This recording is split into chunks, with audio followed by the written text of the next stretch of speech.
एक समय की बात है। किसी गांव में एक गुफा थी जिसे लोग मौत गुफा के नाम से जानते थे। कोई भी उसके आसपास नहीं जाना चाहता था और ऐसा इसलिए था क्योंकि उस गुफा में आज तक जो भी गया था कभी वापस लौटकर नहीं आया। लोग उस गुफा के बारे में सोचकर डर जाते थे। अब उस गुफा में लगभग 300 लोग जा चुके थे और कोई भी लौटकर नहीं आया। उसी गांव में एक युवक आया और उसे इन सब बातों पर यकीन नहीं हुआ कि आज के ज़माने में ऐसा कहीं होता है।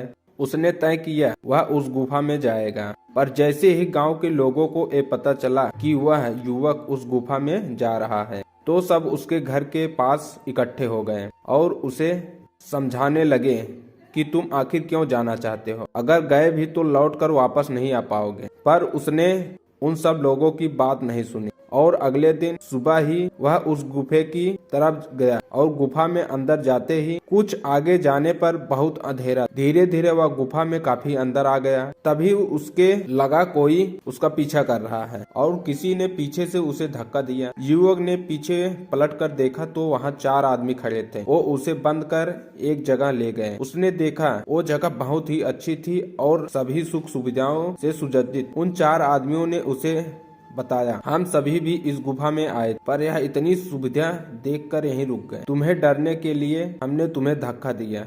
और वह युवक भी उसी जगह रुक गया। बाकी गांव वालों का वहम और पक्का हो गया कि कोई भी लौटकर नहीं आता उस गुफा से। इस कहानी को अगर हम अपनी जिंदगी में देखेंगे कि अक्सर कोई भी नया काम शुरू करने पर लोग हमें तरह तरह से डराते हैं कि इस काम को करोगे तो ऐसा होगा वैसा होगा। हम पहले भी इसे कर चुके हैं। जैसे अगर हमें नया बिजनेस स्टार्ट करना है, हम अपने आइडिया को किसी के साथ डिस्कस करते हैं तो पहले तो वही सुनने को मिलेगा, ऐसे कोई बिजनेस नहीं होता। तो हम बाकी गांव वालों की तरह डर कर रह जाते और जिंदगी जैसे चल रही थी वैसे ही चलती रहे, या उस युवक की तरह डर से जी जाते हैं और उस काम को कर लेते हैं। फैसला हमेशा आपको ही लेना चाहिए। बात कड़वी है पर सच है। लोग कहते हैं तुम संघर्ष करो, हम तुम्हारे साथ हैं। यदि लोग सच में साथ होते तो संघर्ष की जरूरत नहीं पड़ती।